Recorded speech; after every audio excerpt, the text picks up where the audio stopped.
Andrew, you've been made a commander of the British Empire, so congratulations. Tell us a bit about sort of what that means to you. It came as a complete surprise because normally CBEs are given to the people who run the country, to powerful and important people. So when you're an entrepreneur working as I was until a few months ago, in a building where the lifts didn't work, the roof leaked and there was no air conditioning and the walls wobbled when you tapped them, trying to help bring up a struggling company out of obscurity, you don't kind of expect that kind of recognition. It doesn't happen to people like us. So I think it came as a great surprise, and in a way it feels extraordinarily privileged that people like us, and there are a lot of people like us in the telemedia industry, can actually receive this kind of recognition. It's also a bit of an obligation now because it's an award for exports in science and technology, so we'd better be successful. I mean, we've seen an extraordinary transformation of the industry over the last 20 years. I mean, you and I have known each other for pretty much all that time. I founded M-Blocks at the beginning of 2000. I helped found the MEF at the beginning of 2000. In those days, mobile communications was the most exciting thing that anybody could do. And it attracted the most innovative, the most forward-thinking people because there was so much change and so much development, specifically in the area of mobile. You know, the first WAP-enabled phones were appearing then. What's really happened over the last 20 years is that the industry, of course, has been transformed, but the structure of the industry has changed because power has migrated dramatically away from the mobile operators and out to everybody else. Now, in some cases, it's gone off to other very large players like Facebook and Amazon and so on. But a lot of that power has come to service providers, content providers, technology providers. So we've got much more facility than we did then.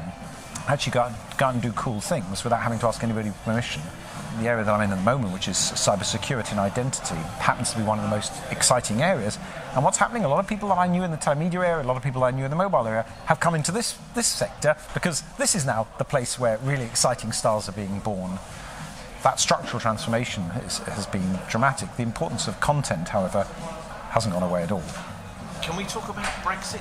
So our first big break came when we were the first ever non-US company to win what's called an SVIP contract from the US Department of Homeland Security.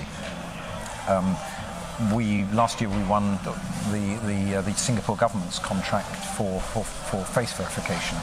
So we're currently in order to win in the sector, we have to be all over the world, even if our heartland is Europe. So on the one hand, when we go outside of Europe, Brexit has no impact upon us. In fact, we're probably in many ways we're to some extent unaffected by Brexit.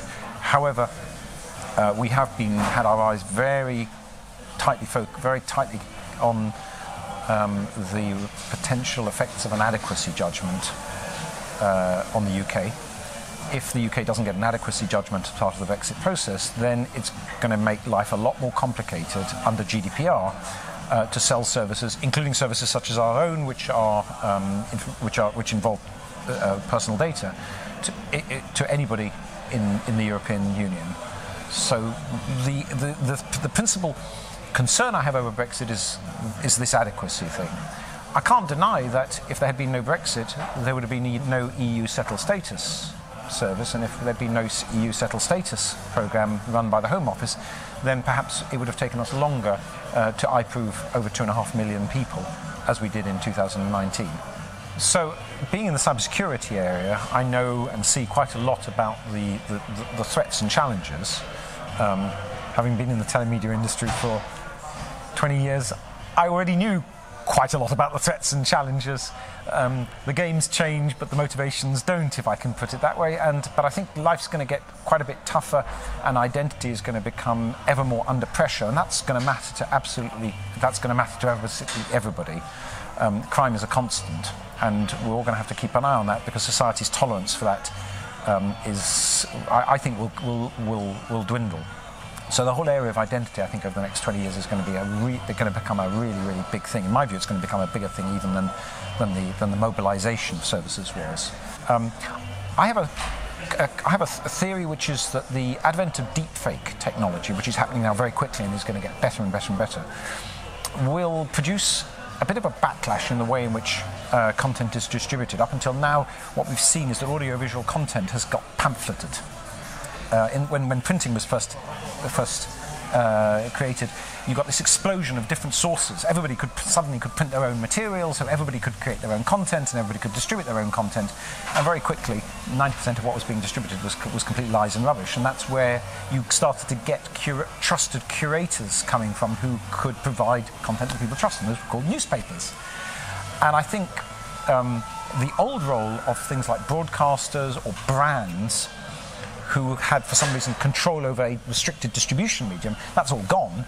But I think the destruction of trust, which I think deepfakes will perpetrate, will mean that there will be a flight back to quality, and there will be brands emerging that people go to because they know that they're not being lied to by those brands. That what they're seeing is not fabricated trash, and there will be tremendous amounts of fabricated trash. It's amazing what you can do with deepfake technology. I think the third thing is that increasingly mobile devices will capture more and more data about the world around us, and that data will be fed back to different sorts of organisations. And what will happen is you'll end up with complete digital images, digital models of the world around us.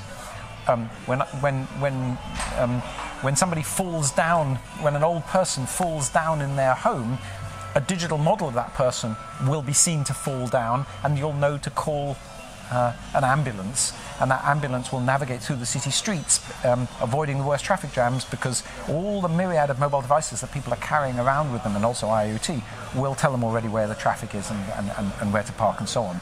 So mobile devices will provide the means to build these amazing digital models, and increasingly people will make choices and decisions about what they do, what they want, where they go, how they enjoy themselves, based upon information in those digital models. For the rest of it, what's going to happen to TV and music? Don't ask me. I never understood any of this stuff. So, being made a CBE is a huge honour and a huge privilege, and it reflects upon a career. And in that career, I've been tremendous. I've worked with a lot of colleagues, customers, partners, vendors, and industry peers. And I've received tremendous support and stimuli from many people in this industry, and I'd like to take this opportunity to thank them. It's been a terrific privilege to work with so many of them, and I hope we'll have the chance to do so again.